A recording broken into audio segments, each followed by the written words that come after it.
Last stage we figured out what was wrong with the telco data, the object column, the blanks, the lopsided churn. Before we fix a single thing, we have to do one move in the right order, or every fix after it is poisoned. Here's the whole dataset, 7043 customers, we're going to clean it. The question is, when do we split off a test set, before cleaning or after? The wrong way. Clean everything first, then split. The problem is you're cleaning learn from rows that are supposed to be unseen.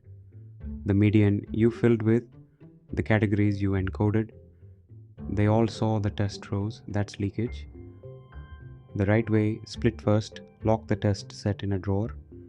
Now every fix, fill, cap and code scale learns only from train, and you reveal the test set once at the very end. Two kinds of leak to watch for.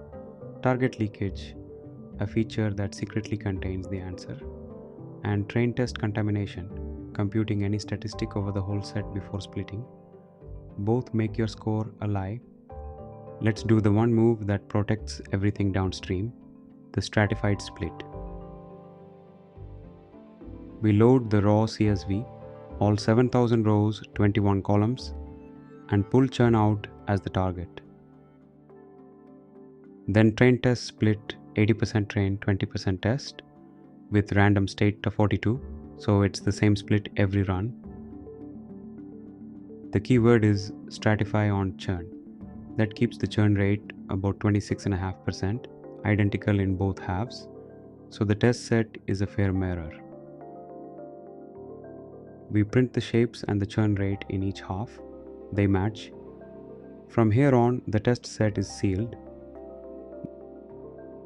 The figure shows it plainly. Same churn balance, train and test side by side.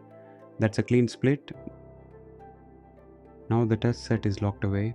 We can finally fix the blanks, the 11 missing total charges, and we'll learn the fill value from train alone.